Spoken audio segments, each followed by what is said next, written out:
사권 19장 9항입니다. 19장 9항. 구원을 위해서 견진내가 필요하다는 교리는 어리석은 이야기다. 성례와 관련돼서 잘못된 성례가 무엇인지 계속 배워가고 있습니다. 우리 개혁파 이 신앙, 우리 정통 장로교 신앙이라고 하는 것은 거듭 말씀드리지만 기도하고 찬송할 때 가슴이 뜨거워지고 마음이 이렇게 하나님을 향한 마음이 뭉클해질 수 있습니다. 그건 어떻게 보면 가장 기초적인 이제 그 단계의 모습입니다. 두 번째는 오전 설교의 이러한 1시간 정도의 강해 설교를 성경을 자세히 설명을 이렇게 들을 때 누가복음 말씀에 엠마오로 가던 제자들이 낙심해서 가다가 예수님이 나타나셔서 기적을 행해 준 게 아니라 성경을 자세히 풀어주니까 가슴이 뜨거워지더라 이러면서 그 고난의 자리로 순교의 자리로 다시 예루살렘으로 돌아가는 장면을 봅니다. 두 번째 우리 성도들의 이제 성숙함은 강해 설교를 오전 설교가 이렇게 1시간 정도 진행될 때 그 성경을 설명해 주는 게 너무 재밌는 거예요. 가슴이 뜨거워지고 뭉클해지는 그 정도 수준으로 이제 성장하면 상당히 많이 성장한 겁니다. 이렇게 감성을 울리는 그런 기도나 이러한 찬양의 이러한 초보적 단계에서 조금 더 성경을 설명을 들을 때 가슴이 뭉클해지는 눈물이 이렇게 또 맺히는 이런 조금 더 성숙한 단계. 마지막은요, 오후 예배 때 조금 더 아주 냉랭하고 조금 더 차갑고 조금 더 체계적으로 성경 전체와 또 기독교 역사 전체를 이렇게 교리 중심으로 이렇게 잘 정리해서 마치 학교 공부하듯이 이렇게 배워가는 이러한 과정의 세 번째 단계를 배울 때 이게 너무 재밌는 거예요. 그러면 상당히 많이 성숙한 우리 성도의 수준에 이른 겁니다. 이 교회 역사와 이러한 교리의 이러한 우리 선조들을 통해서 정리된 이러한 교리적 핵심들을 잘 이렇게 설명을 받을 때 이게 상당히 학문적 스타일이잖아요. 막 불러 막 이런 스타일이 아니라 이렇게 오랜 2000년의 자료들을 우리가 읽어내야 되고 그 중요한 핵심 그런 교리들을 풀어서 또 설명하고 듣고 이해하고 굉장히 이렇게 학교에서 공부하듯이 그러한 모습입니다.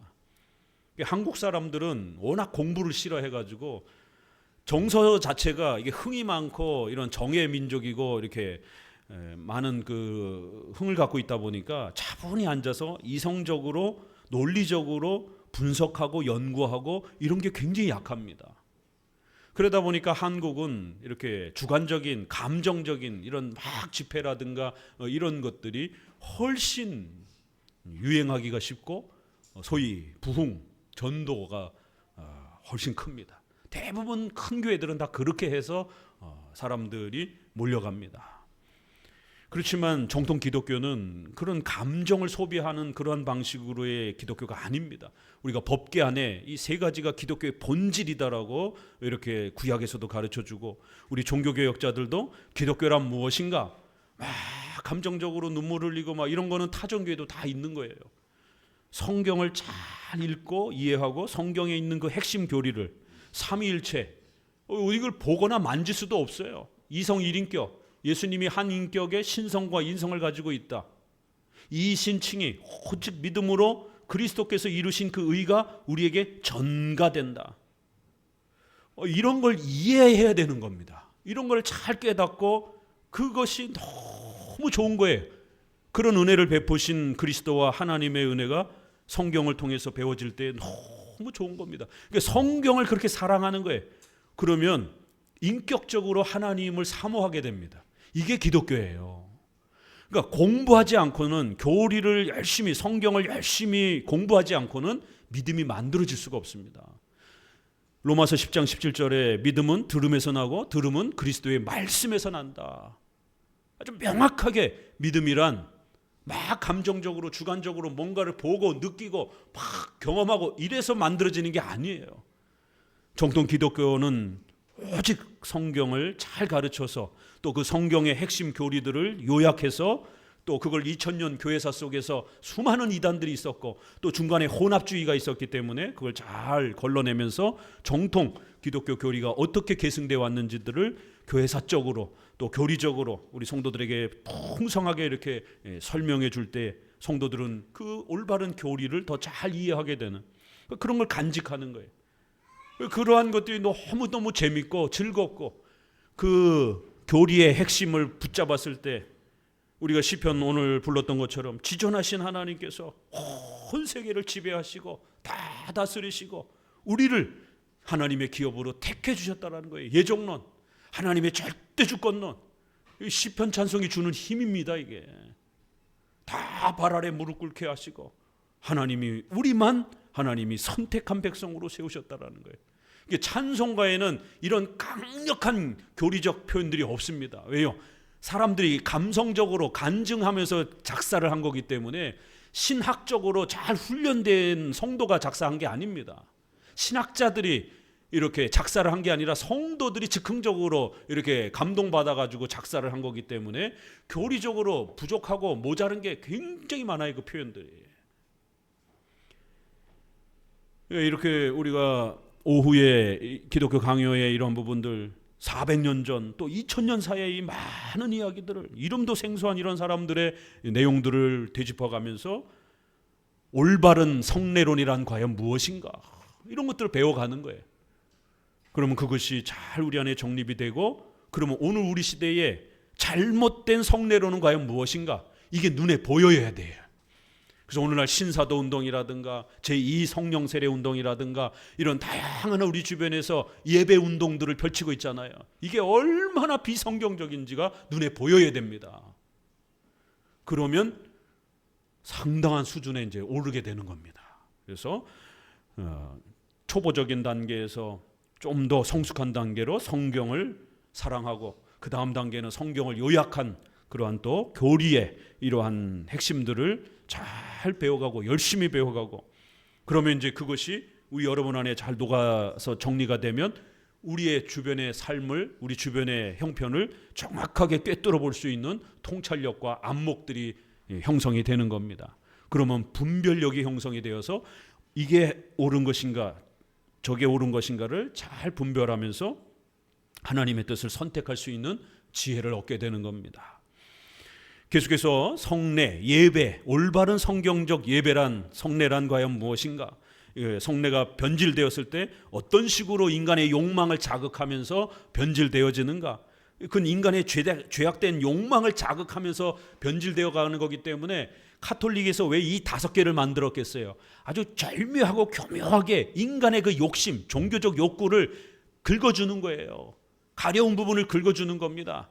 그러면 사람들은 여기에 돈을 내게 돼 있고 여기에 매달리게 돼 있습니다. 그러면 결국 사제들은 더 강력한 권한과 돈을 차지할 수 있는 권력을 누리게 되는 것이에요. 또 성도들은 자기들의 갈급했던 목마른 그 가려운 부분들을 임시나마 채우게 되는 이렇게 서로 상호 종교적 욕망에 아주 절묘한 그런 부분들을 파고드는 겁니다. 악한 목회자들은 항상 성도들의 돈을 빼앗으려고 하는 성도들의 모든 것을 빼앗으려고 하는 그런 욕망에 사로잡혀 있는 거고 성도들은 조금이라도 하나님 앞에 부자가 되고 싶은 내 자녀들과 가정이 편안하게 신의 도움을 통해서 신이 누군지 그리스도가 뭘 했는지 상관없어요. 신에게 도움을 요청해서 내가 병이 낫고 사업이 잘 되고 자식들이 잘 되기만 한다라면 얼마든지 그 신에게 달려가서 도움을 요청하고 싶은 이러한 기복주의적 인간의 아주 절묘한 욕구와 욕망이 서로 맞물려가면서 변질된 성례와 예배가 만들어지는 겁니다. 그렇기 때문에 이제 남은 한 2번 정도의 이 기독교 성례론과 관련해서 왜 이러한 부분들이 우리에게 오늘날 중요한지에 대해서 왜 우리가 이런 기독교 강요에 2000년 교회사적인 이런 자료들을 부지런히 배워야 되는가? 대한민국의 근대사를 모르니까 이승만과 박정희를 악마 취급하잖아요. 세상에.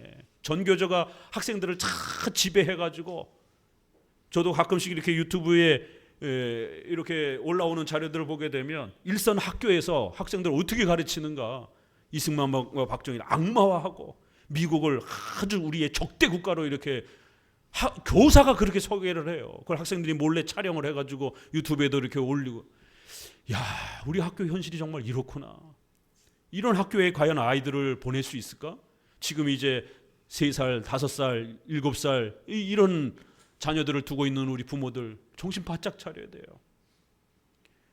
이젠 더 이상 보낼 수 없는, 아이들이 극단적인 학생 인권 조례안 때문에 이런 인권 개념이 편향된, 극단적으로 좌편향된 인권 개념이 머릿속에 무장이 돼가지고 부모나 자식의 이러한 권위도 부모의 권위를 존중하지 않는, 부모나 나나 똑같다라는 것이 이런 극단적 평등 개념.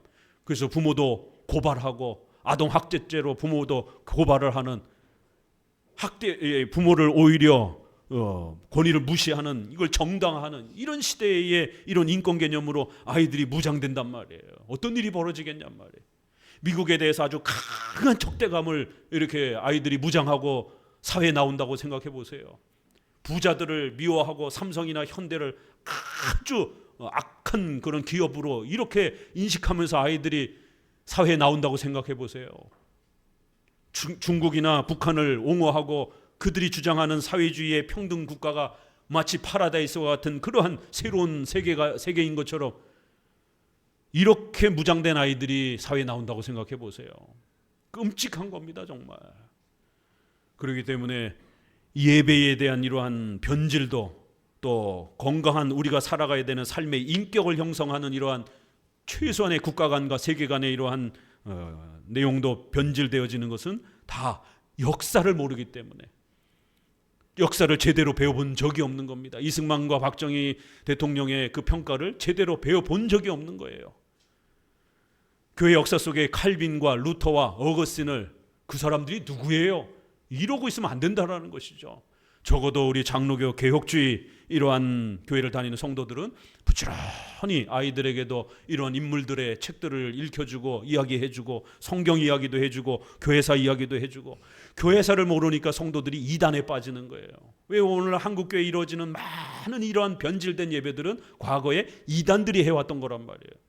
교회 역사 조금만 공부해 보게 되면 이런 신사도 운동, 이거 굉장히 위험하고 과거에 정통 기독교에서 끊임없이 이단으로 정죄해왔구나.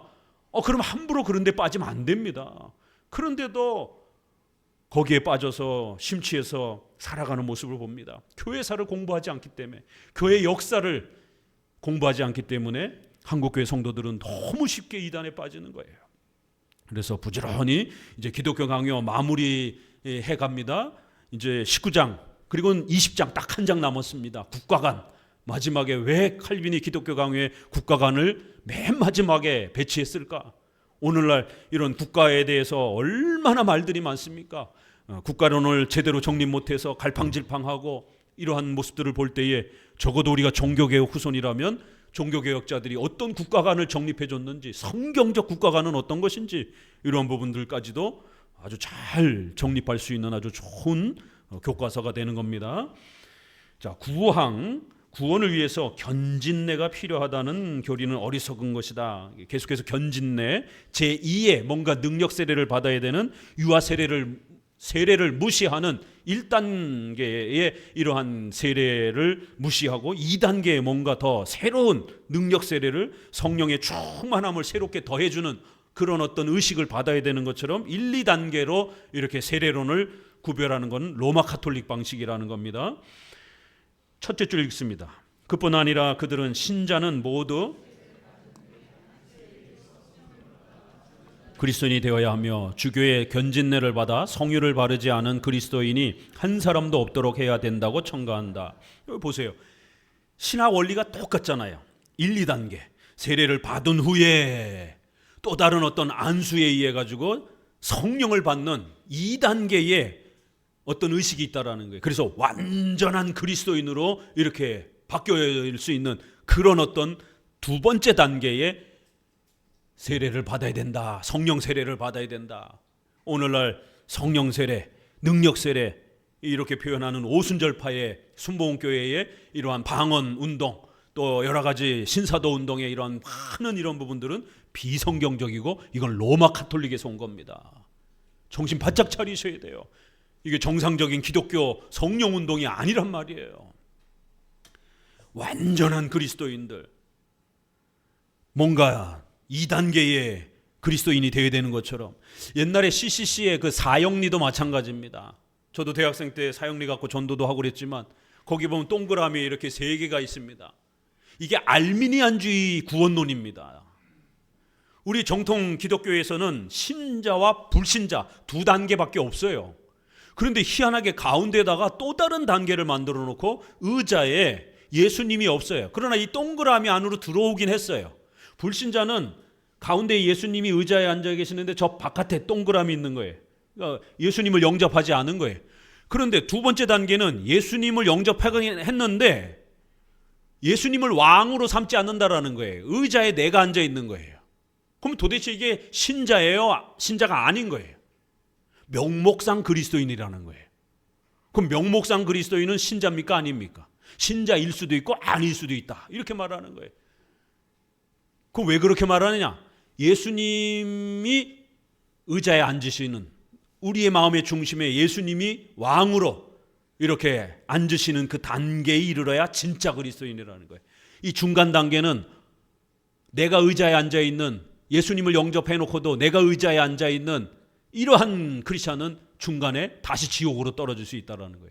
그러니까 구원 취소론, 예정 취소론, 칭의 취소론이 나오게 되는 거예요.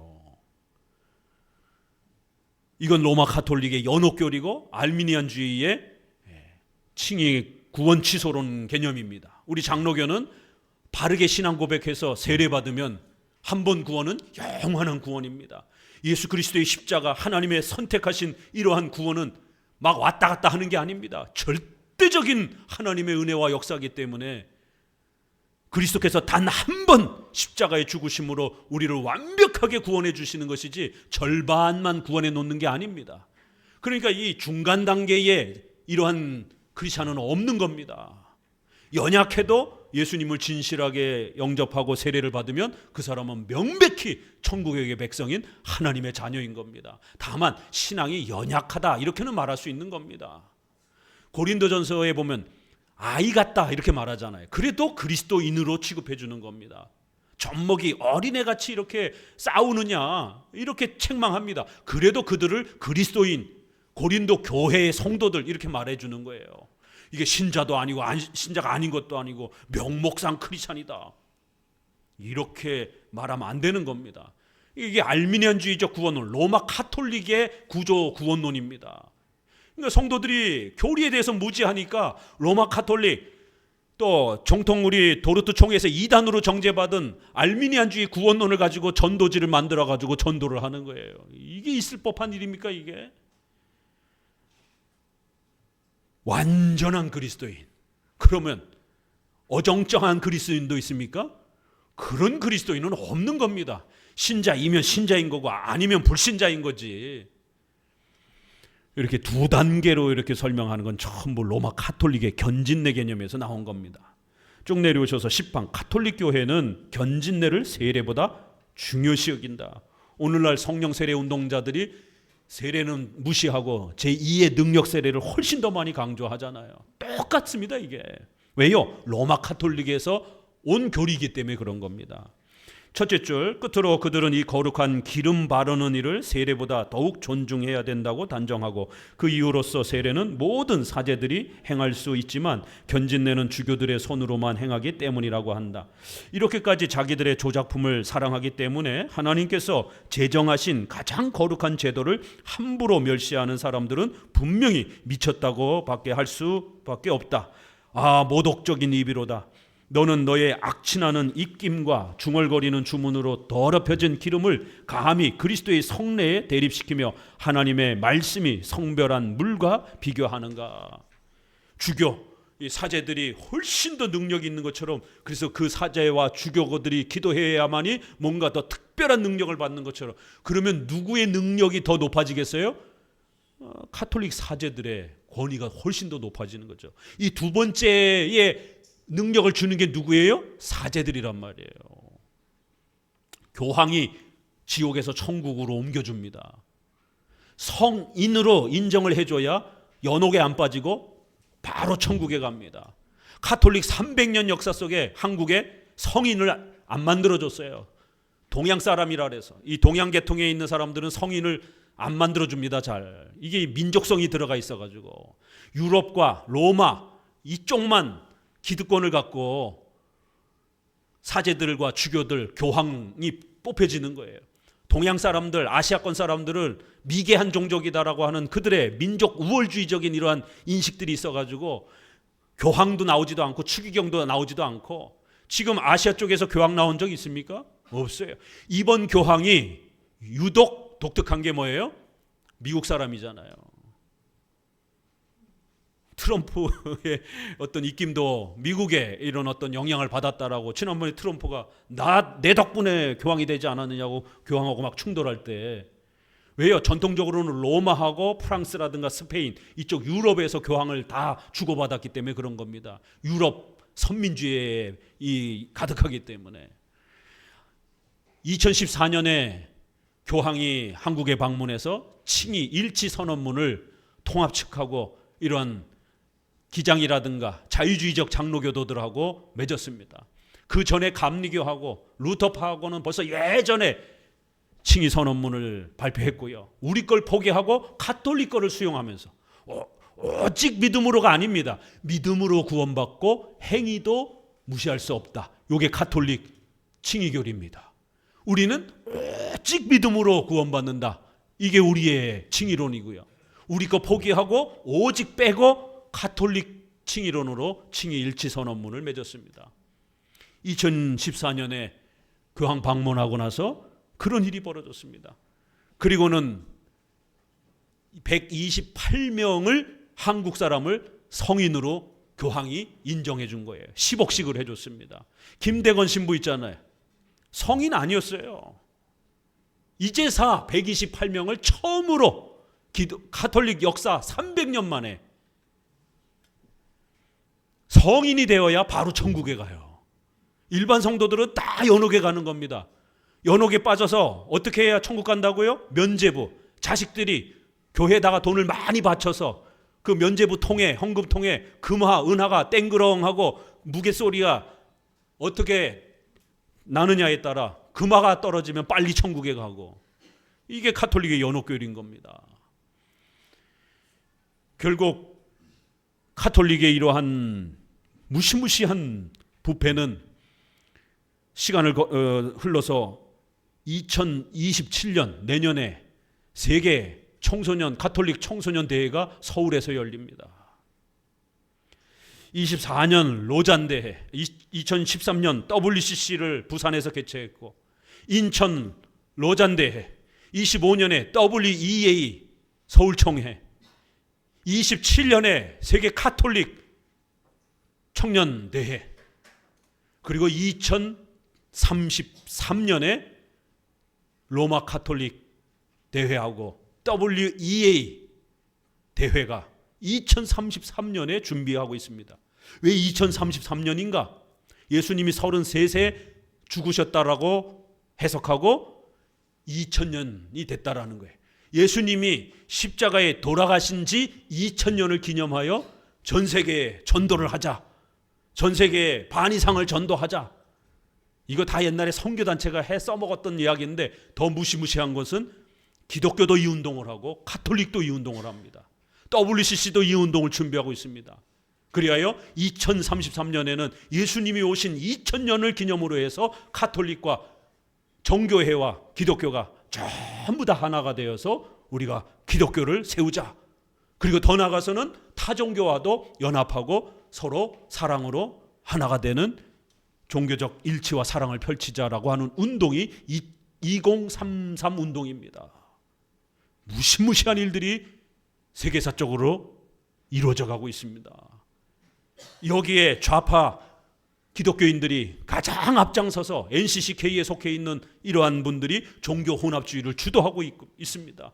이들이 국가사회에 있어서는 좌파 사회주의 운동을 펼치면서 또 그렇게 이 목회자들이 사회정의 인권운동을 펼치고 있습니다. 정신 바짝 차리셔야 됩니다. 미국의 릭 워렌이라고 하는 목사가 가톨릭과 일치해야 된다라고 끊임없이 부르짖고 외치면서, 릭 워렌이 어떤 사람입니까? 신사도 운동하면서 80년대 90년대를 한국에 완전히 뒤집어 놨던 사람이에요. 한국계 목회자들이 도시락 싸들고 새들백 교회부터 시작해서 캐나다 토론토 신사도 운동하는데 그 벤치마킹 하려고 끊임없이 비행기 타고 갔다 와서 그 집회에 갔다 와서 한국에 이걸 퍼뜨린 겁니다. 온누리교회부터 시작해서 경배와 찬양이 벌어지면서 쓰러지고 장풍 쏘고 이런 신사도 운동들이 8, 90년대를 대한민국을 완전히 휩쓸었던 릭 워렌, 조엘 오스틴 이런 사람들, 그 릭 워렌이 주도가 돼서 로마 가톨릭과 개신교는 하나가 돼야 된다라고 강력하게 지금 운동을 펼치고 있고, 그 운동이 2033 운동의 한 부분입니다.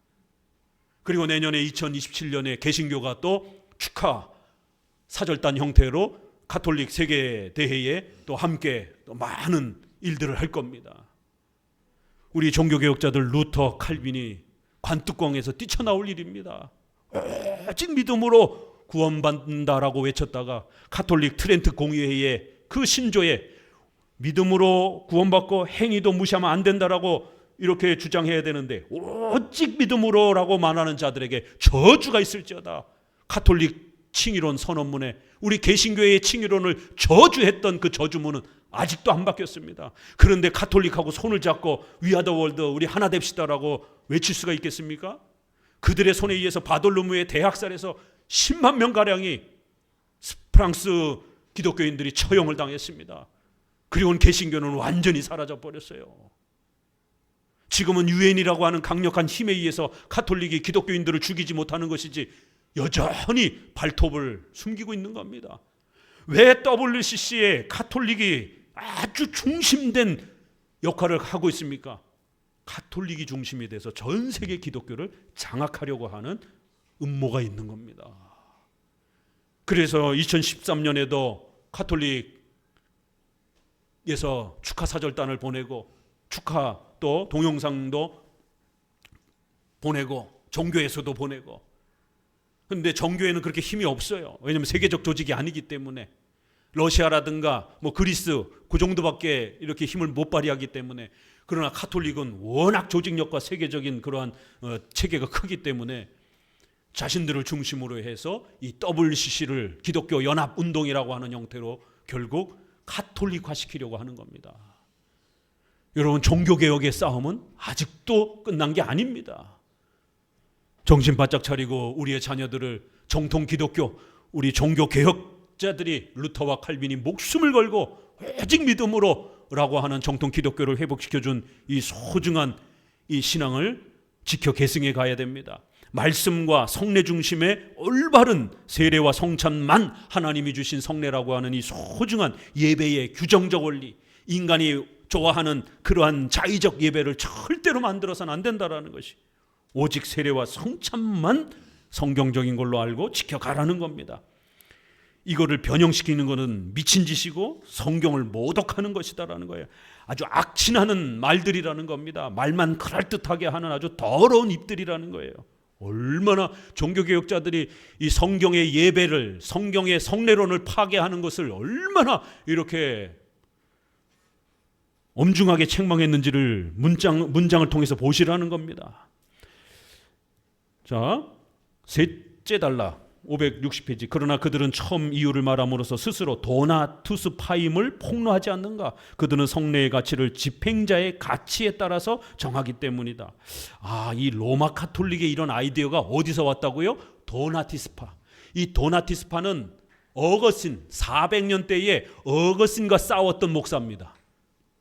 그래서 완전히 순결한 아주 완벽한 그리스도인들끼리만 교회를 형성하려고 했던 거예요. 그래서 연약하고 부족한 성도들은 아예 내쳐버린 겁니다. 성찬도 못 들어오게 했습니다. 완벽한 그리스도인들만 강조하고, 그 완벽함을 또 뭘로 증명합니까? 그런 신비주의 체험을 통해 가지고 어거스틴 때 이단으로 정죄받은 사람이에요. 이 도나티스파의 아이디어를 로마 카톨릭이 계승한 거고, 이 로마 카톨릭의 이러한 두 단계론을 제세례파, 그 다음에 오늘 우리 시대의 오순절파가 그렇게 벤치마킹한 겁니다. 자, 11항 견진례를 세례보다 중시하는 이유는 경박하다. 참 표현들 하나하나가 정말 무거운 표현들이죠. 첫째 줄, 하나님의 세례보다 견진례를 어리석은가. 셋째 줄 아래, 이 악한들이 그들의 누룩으로 성례의 순수성을 더럽히려는 목적만을 추구하는 것이 아니냐는 데 대하여 나는 모든 경건한 사람들이 증인이 되어주기를 바란다. 나는 이미 다른 곳에서 성례들은 인간의 무수한 조작품들에 끼어 있어서 하나님에게 속한 것이 빛을 보일 틈이 없다고 말했다. 지금 오늘날 우리 세례와 성찬 성도들이 얼마나 알고 있습니까? 세례를 평생에 단 한 번 받아야 된다라고 하는 이런 기초 상식도 모르는 성도가 굉장히 많습니다. 세례는 평생에 단 한 번 받는 겁니다. 성찬은 자주 참여해야 되는 겁니다. 성찬은 영적 임재설로 참여하셔야 됩니다. 영적 임재설이 뭐예요? 이러시면 안 됩니다.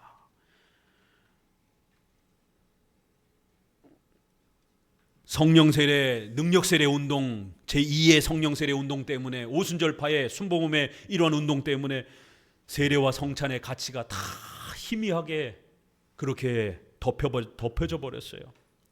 로마 카톨릭의 견진례 때문에 세례가 다 빛을 보지도 못하고 가려워졌다라는 거예요.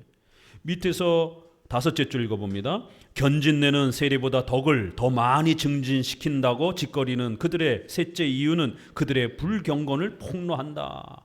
이렇게 세례보다 뭔가 더 능력을 주는 또 다른 어떤 교회의 의식이 있는 것처럼 이런 식으로 강조하면 안 된다라는 거예요. 우리는 세례를 강조해야 돼요. 세례에서 하나님이 모든 것을 다 구원의 보증을 준 겁니다. 세례는 한 번만 받기 때문에 자주 할 수 없잖아요. 대신 다른 성도가 세례 받을 때 함께 증인으로 참여해 주면서 내가 받았던 또 그 세례를 우리는 또 목격하게 되고 추억하게 되고, 유아 세례, 이러한 다른 성도가 세례 받는 장면에서 이렇게 증인으로서의 참여 역할, 또 내가 받았던 세례를 다시 기억해 갈 수 있는, 그래서 세례의 그 은혜와 구원의 보증을 우리 가슴에 담을 수 있는 그러한 효력을 얼마든지 누릴 수 있는 겁니다. 자, 12항 562페이지, 고대 교회의 관습은 견진례를 지지하지 않는다. 또 이렇게 한 번은 성경을 추적하면서 설명하고 한 번은 이렇게 교회 역사 자료를 추적해가면서 카톨릭의 이러한 교리가 얼마나 비성경적인 것을 책망하는 겁니다. 교회사, 초대교회사 500년만 살펴봐도 이러한 견진례 관습이 없었다라는 거예요. 대부분 다 초대교회 500년 동안에는 뭐만 있어요? 세례와 유아세례밖에 없어요. 그 다음에 아이가 10살이라든가 12살 이렇게 10세쯤 오게 되면 교리문답을 시켜서, 교리교육을 시켜서 입교식을 하는 거예요. 교리교육을 시험을 보는 거예요. 그리고 나서 입교를 하는 겁니다. 합격하면. 요 제도밖에 없었어요. 자, 두 번째 단락 위에서 여섯째 줄 같이 읽어봅니다. 어거스틴은 안수는 기도에 불과하다고 분명하게 단정한다. 이제 그는 안수를 견진례라고 생각하지 않고 치유적인 것 또는 화해적인 것으로 생각했다고 추악한 구별을 하면서 나를 공격할 필요가 없다. 셋째 줄 아래, 나는 그들이 나를 여전히 지욕하는 것을 버려둘 뿐만 아니라 내게 침을 뱉어도 달게 받아들이겠다. 그는 분파 행동을 버리고 교회의 연합에 돌아온 사람들에 대해서 말한다. 그들에게 다시 세례를 줄 필요가 없다고 말하고 주께서 평화의 유대에 의해서 그들에게 성령을 주시도록 안수하기만 하면 충분하다고 한다. 이단에 빠졌던 사람들, 배교에 빠졌던 사람들, 이런 사람들이 돌아올 때 목회자가 이렇게 안수 기도를 해주면서, 하나님 이제는 정통 교회로 들어오니 이 성도가 이단에 빠지지 말고 열심히 훌륭하게 신앙이 성장해 가기를 원합니다. 이렇게 그냥 기도만 해준 거예요. 근데 이거를 핑계 삼아 가지고 마치 어거스틴이 마치 무슨 제2의 능력 세례를 받는 또 다른 어떤 단계를 이렇게 행한 것처럼 이런 식으로 해석하면 안 된다라는 겁니다. 자, 결론. 그래서 진정한 견지는 입교식 교리 교육이라는 거예요. 넷째 줄 읽어봅니다. 견진례를 말하면 반드시 세례를 멸시하기 되기 때문이다. 오직 어린이들이나 청년기에 가까운 사람들이 교회 앞에서 신앙을 고백하게 하는 교육 방법으로서 보존하자는 것이다. 최선의 교육 방법은 이 일을 위해서 지도서를 준비하는 것이며 거기에는 모든 기독교회가 찬성하며 반대하지 않는 신조의 대부분을 단순하게 요약해서 포함시켜야 한다. 어거스틴 시대에, 종교개혁 시대에 유아 세례 받은 아이들을 어떻게 한다고요? 한 10여 세가 되면 지도서, 성경 요약, 교리서를 가르쳐 줬다라는 거예요. 신조를 요약한 요리문답, 이런 거를 가르쳐서 아이들이 기초 교리들을 잘 배우고 그거를 이해하고 아이들이 어른들 앞에서 신앙 고백할 수 있도록, 그러면 이제 어른 신자로서의 대우를 받는 거예요.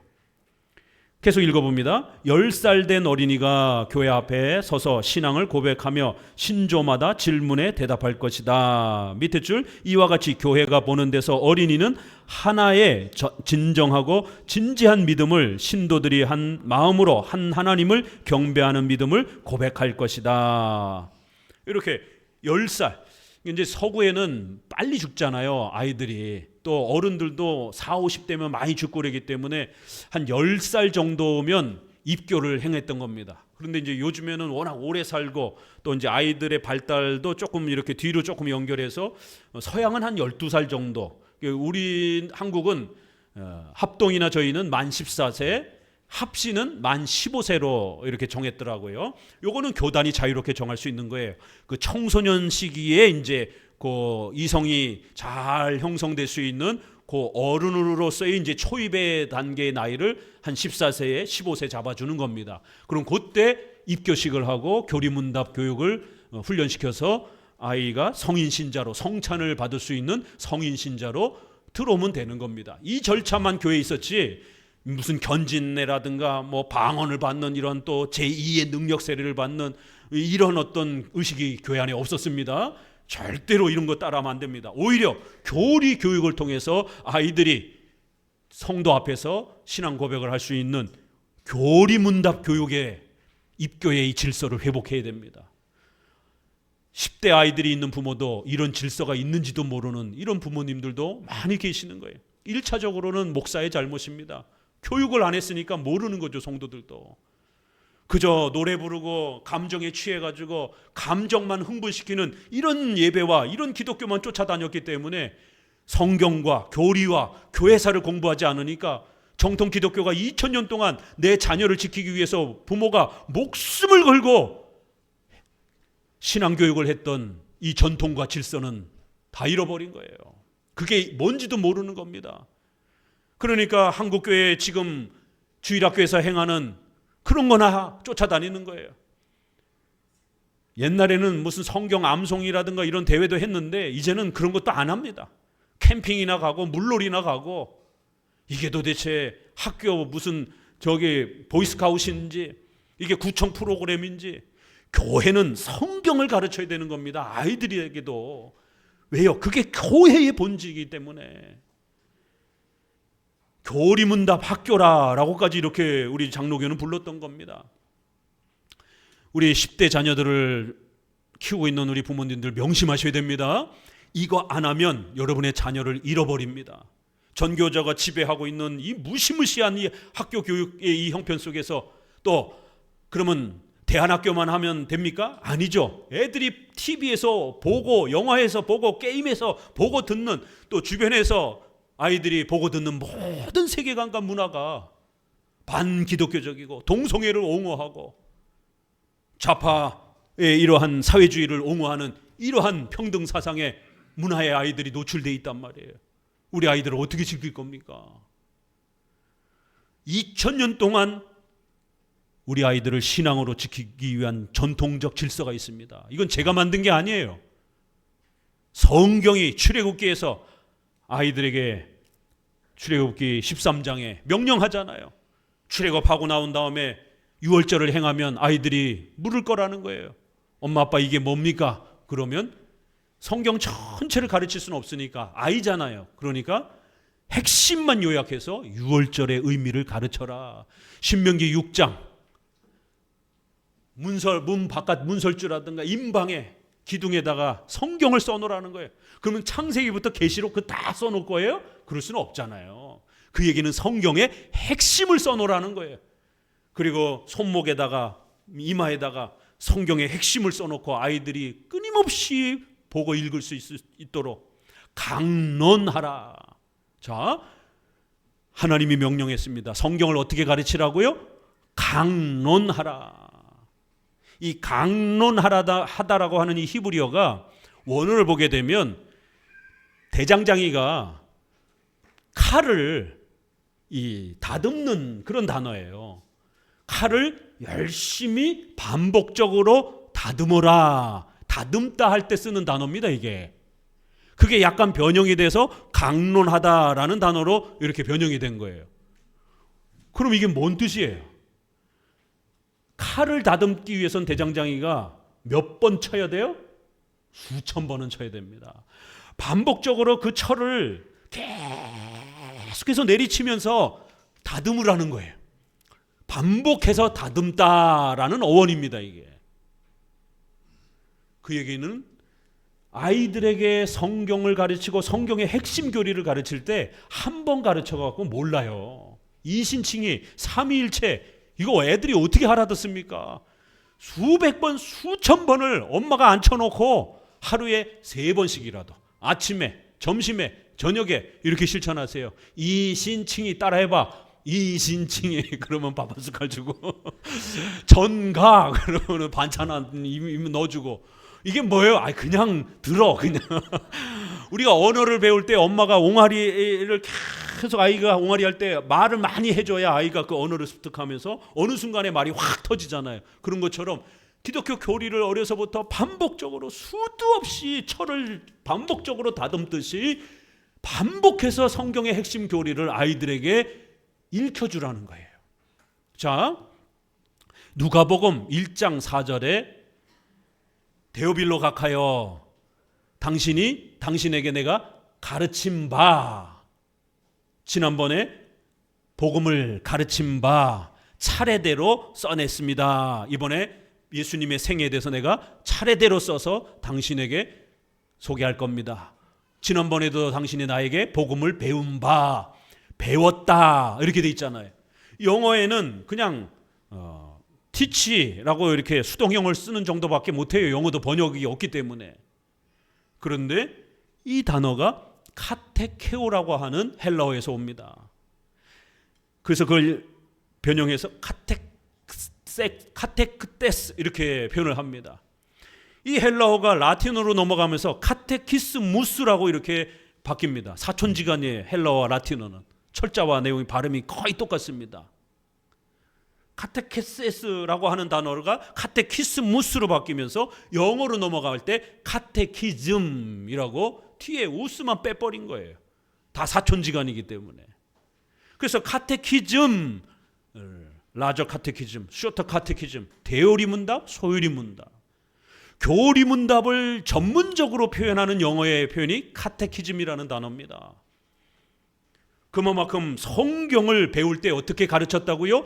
요약을 해가지고 그거를 반복적으로 아이 귀에 울려주는 거예요. 카테케오라는 단어는 이렇게 울려주다 이런 단어예요. 메아리라는 단어입니다, 이게. 이거 내가 말하면 다시 되돌아와서 또 들리고 또 들리고 또 들리고 또 들리고 비슷하죠? 구약이나 히브리어나. 이렇게 성경에 강론하다라는 단어, 그 다음에 배운 바, 갈라디아에서 가르치는 자와 가르침을 받는 자는 서로 좋은 거를 함께 해라. 목사와 성도가 항상 사이좋게 지내라 라는 말씀을 가르치는 자와 가르침을 받은 자들은 서로 연합하여 사랑하라. 가르치다, 가르침을 받다. 어떻게 해요? 카테케오라는 단어를 씁니다. 멘토, 멘티가 아니에요. 상담가가 아닙니다. 목사는 하나님의 말씀으로 선포하고 교리로 꾸중하고 책망해서 하나님의 말씀으로 무릎 꿇고 순종하고 들어오도록 초대하는 겁니다. 아유, 힘들지, 괜찮아, 멘토가 아닙니다. 상담가가 아니에요.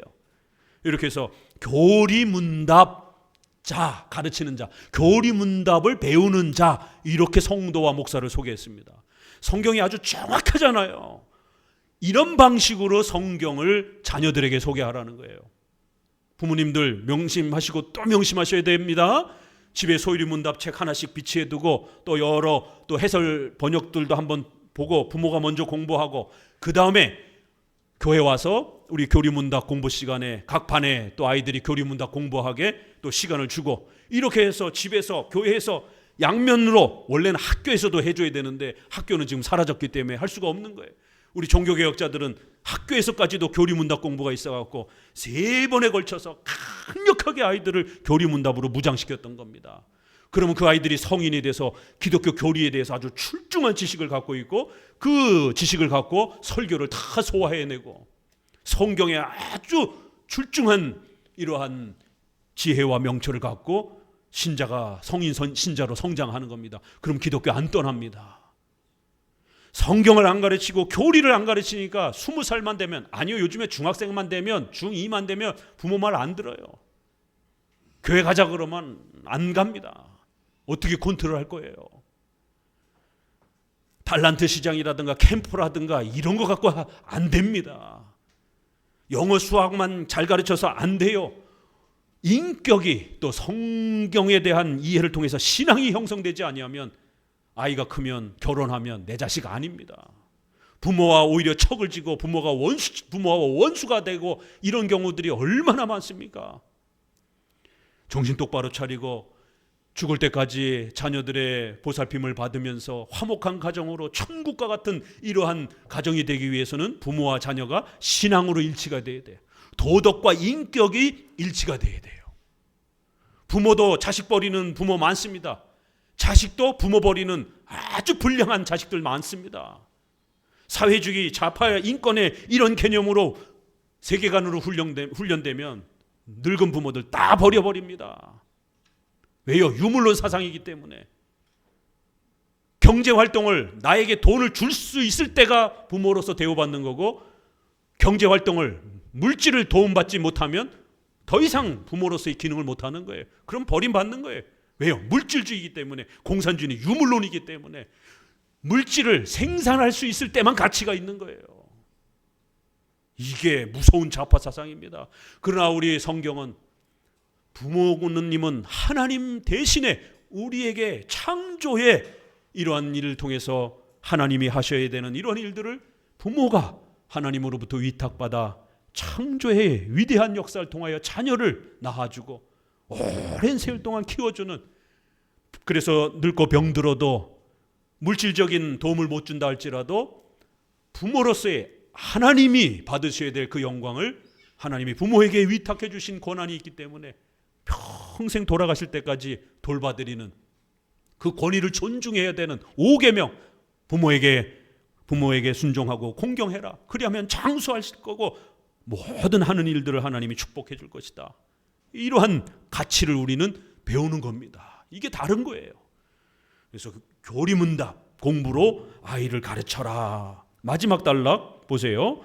이 규율이 지금 시행된다면 자녀 교육은 자기의 관심사가 아니라고 등한시하는 게으른 부모들을 반드시 각성시킬 거다. 자녀 교육을 무시하면 사회적으로 수치를 당하기 때문이다. 기독교인들이 신앙 문제에 관해서 견해가 더욱 일치하게 될 것이며 신앙에 대한 무지도 적어질 것이다. 어떤 사람들이 신기한 사상에 경솔하게 끌려가는 일도 없게 될 것이다. 요컨대 모든 사람이 기독교 교리에 대해서 어느 정도의 조직적인 교육을 받게 될 것이다. 신앙도 성장할 거고 이단에도 잘 안 빠질 거라는 거예요. 이런 아주 탄탄한 열매를 얻게 될 거라는 겁니다. 이 교리문답, 소유리문답, 이런 교리문답 질서, 카테키즘이라고 하는 이 질서가 성경의 명령이었다라는 겁니다. 우리 교회사에 우리 선조들이 지켜왔던 소중한 질서라는 것이에요. 꼭 명심하시고 이 질서가 얼마나 복된 것인지를 지켜가셔야 됩니다. 오늘 견진내의 이 마지막 부분을 다시 한번 이렇게 정리하면서 우리 잃어버렸던 이 교리문답의 이 질서가 얼마나 소중한 것인지를 다시 한번 마음에 새기시고, 여러분 카톡에다 올려드리는 것처럼 루터는 자신이 아이들을 가르치기 위해서 소유리 문답 만들고 어른들을 가르치기 위해서 대유리 문답을 만들어 놓고 거기에 서문에 최소한 여기서 설명하는 이 소유리 문답에서 설명하는 기독교 교리를 모르면 기독교인 아니라는 거예요. 성경을 모르면 기독교인 아니라는 겁니다. 또 칼빈의 제2 교리문답, 제네바 교리문답 서문에 기독교는 2000년 동안 아이들을 지키기 위해서 이러한 특정한 카테키즘의 질서를 지켜왔다. 그런데 오늘날 왜 그게 다 무너졌느냐? 사탄이 교회에서 뺏어갔다. 이런 표현을 씁니다. 지금 한국교회는 교리문답 가르치는 교회가 없어요. 성남에 저희 한 군데 교회를 추천하는 겁니다. 그래서 강해 설교하고 기독교 강요 가르치고 교리문답을 정기적으로 가르치는 교회, 저희가 이렇게 연대해서 서로 추천을 합니다. 성남에 한 군데밖에 없어요. 이게 현실입니다. 그래서 오늘날 교리문답을 가르치고 강해 설교하는 교회가 있다라면 거리가 멀어도 오셔야 되는 거예요. 이사를 해서라도 오셔야 되는 겁니다. 그래야 여러분의 가족들을 전도할 수 있고 여러분의 자녀들을 신자로 지켜낼 수 있습니다.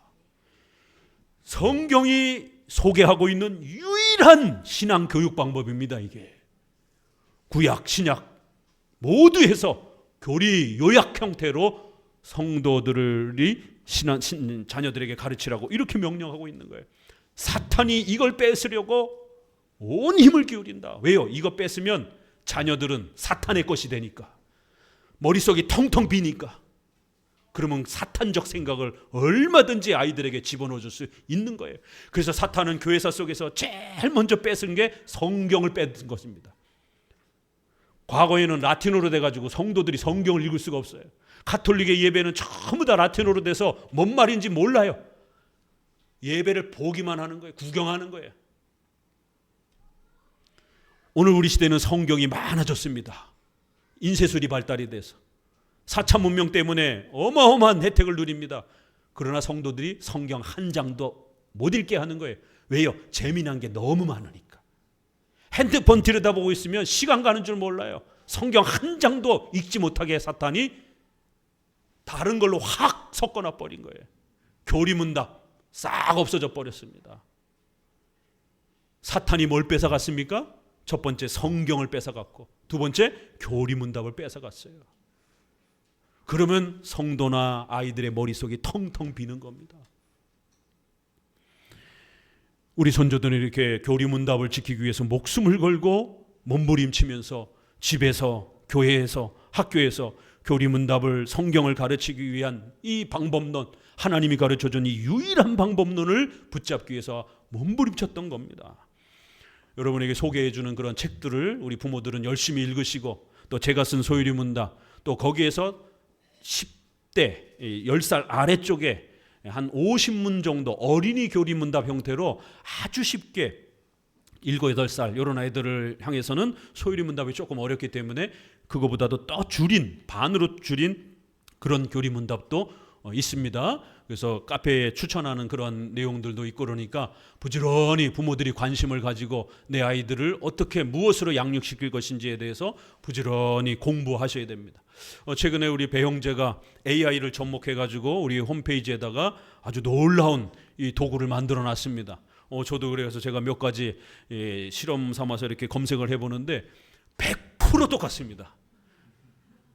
제가 한 말을 요약을 해서 정리를 해서 내놓는 거니까 제가 하려고 하는 말하고 100% 똑같을 수밖에 없죠.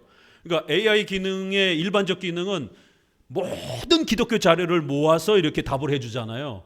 그런데 그거를 우리 한마음교회의 설교와 이 모든 제가 쓴 글들, 이거를 모아서 답변을 해주는 거예요. 그러니까 제가 답변하는 거랑 똑같은 답이 나오게 됩니다. 야, 정말 아주 기가 막히게 정리를 하더라고요. 저도 카페에 하도 오래전에 올려놔가지고 찾는데 한참 걸립니다. 제 글인데도 누가 질문하면 그걸 매번마다 다시 쓸 수는 없잖아요. 그러니까 기존에 있던 거를 이렇게 몇 가지는 좀 정리를 해놨는데 비슷한 반복적인 질문들은 그 외의 거는 제가 또 찾아가지고 이렇게 복사를 해가지고 답을 해주고 이래야 됩니다. 이게 시간 굉장히 많이 잡아먹어요. 그런데 이 AI를 사용하니까 영적 임재설이 뭔가요? 했더니 1, 2, 3, 4로 쫙 정리하고 우리 교리문답을 어떻게 가르쳐야 됩니까? 그랬더니 1, 2, 3, 4로 쫙 해서 맨 마지막 끝부분에는 아이들에게 너무 많이 가르치지 마십시오. 또 부모가 따뜻하게 가르치십시오. 보상하면서 가르치십시오. 이거 옛날에 설교에 했던 내용들을 전부 요약해가지고 맨 마지막에 구체적으로 어떻게 그러면은 아이들에게 힘들어하는 아이들에게 교리문답을 소개할 것인가? 이런 아주 구체적인 내용까지도 소개가 돼 있더라고요. 옛날에 다 제가 했던 말입니다. 그러니까 한번 그 안에 들어가서 찾아서 검색을 해보세요. 구약이나 또 조직신학이나 또 아니면 개혁주의 일반 내용 아무데나 들어가서 이렇게 아이들에게 교리문답을 어떻게 가르쳐야 됩니까? 또 교리문답이 왜 중요합니까? 또 역사 속에서 교리문답을 우리 선조들이 어떻게 가르쳐 왔습니까? 또 교리문답을 안 가르치는 교파는 어디입니까? 이런 식으로 이렇게 한번 검색해 보세요. 제가 그동안 가르쳤던 30년 동안 가르쳤던 내용이 그냥 A4 한 장으로도 간략하게 정확하게 요약을 너무너무 놀랍게 이렇게 해주고 있습니다. 직접 저한테 찾아와서 질문하려면 좀 부담도 되시고 그러면 그 AI 들어가가지고 1차로 검색하세요. 답 다 나옵니다. 너무 좋은 세상이 됐어요. 이런 좋은 세상인데도 게으른 부모들이 결국 노력하지 않고 자기 자녀를 열심히 훈련하지 않는 이러한 나태함에 빠지게 되면 결국 하나님으로부터 엄중한 징계를 받을 수 있다라는 겁니다. 반대로 최선을 다해서 열심히 자녀들을 이렇게 교리문답으로 훌륭히 잘 가르치게 되면 잠언서에 있는 것처럼 그 부모는 오랫동안 흰머리 앞에서 아이들이 무릎을 꿇고 존경을 표할 것이다. 이렇게 어른이 오게 되면 아이들이 무릎을 꿇고 어른을 존경하는 평생 그 자녀의 품 안에서 대우를 받으면서 이렇게 살게 될 겁니다. 특별히 우리 연로하신 우리 연세 드신 분들은 자녀들에게 반드시 이 장로교 신앙을 다 컸더라도 신목사님 설교 들어보라고 이렇게 전해주고 장로교 이 가르침 들어보라고 끊임없이 전해주세요.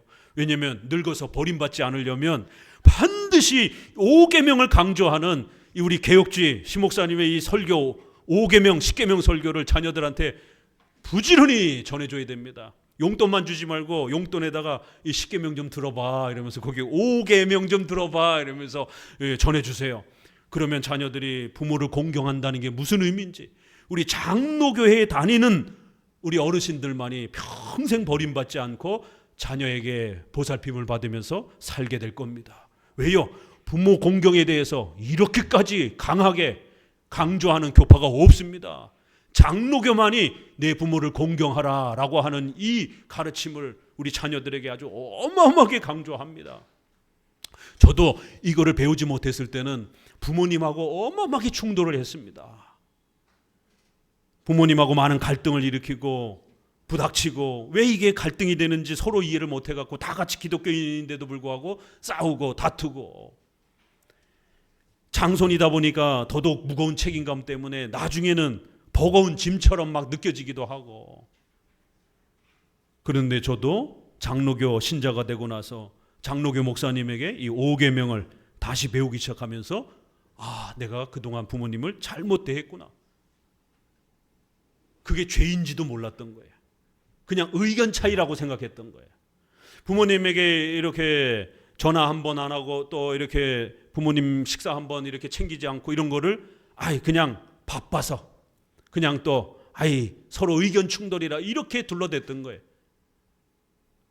고르반하고는 그냥 내뺀 겁니다. 저도 성경에 그런 얘기까지 있잖아요. 얼마나 부모님 공경하는 게 귀찮으냐면 부모님에게 가야 될 용돈을 갖다가 내 주머니로 빼돌리려고 일단 헌금으로 고르반해서 하나님께 바치는 헌금이라는 이름으로 고르반이라는 형태로 일단 구별을 하는 겁니다.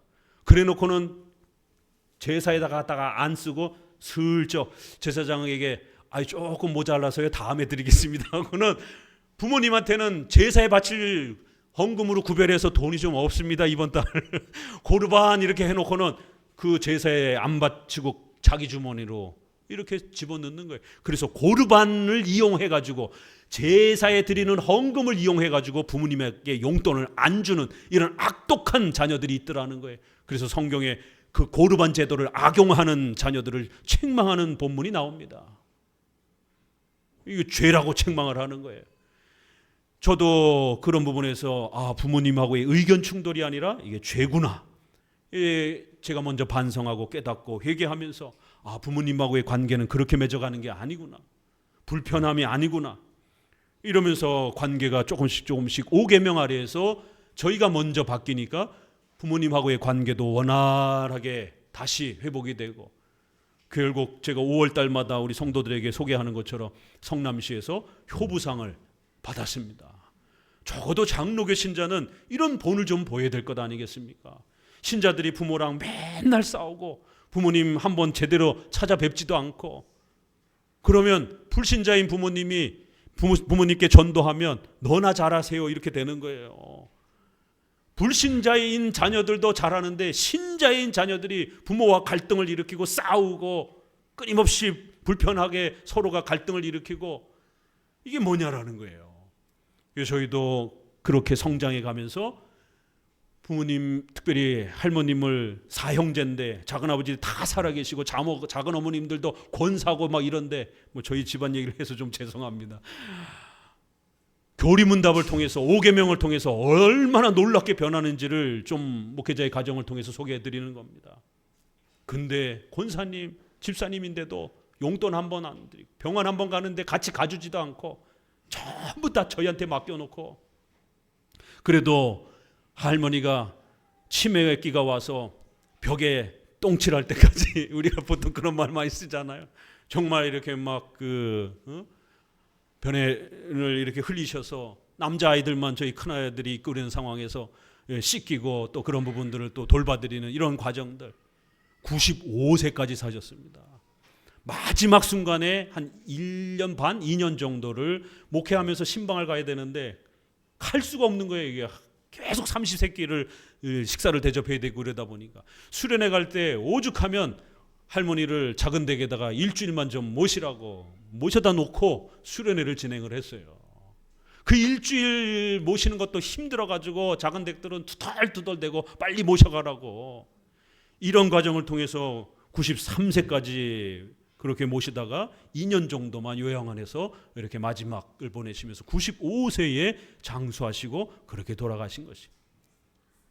제가 그 돌아가실 때 저도 눈물이 났지만 할머니 돌아가실 때 우리 큰아들이 더 많이 울더라고요. 그 부모님하고 이렇게 할머니랑 정이 들어가지고, 그러면서 그 어린 나이에 해줬던 말을 아직도 기억합니다. 부모님이 그렇게 할머니를 오랜 세월 동안 그렇게 치매기가 있는 분을까지도 이렇게 모셔준 것처럼 자기네들도 엄마 아빠 늙으면 그렇게 꼭 해드리겠습니다. 본인들은 했는지 안 했는지 기억도 못할 거예요. 근데 저희가 그 말을 듣고 얼마나 감사했는지, 버림받진 않겠구나. 이 교리문답 얼마나 중요한지 꼭 명심하시기 바랍니다. 기도합니다.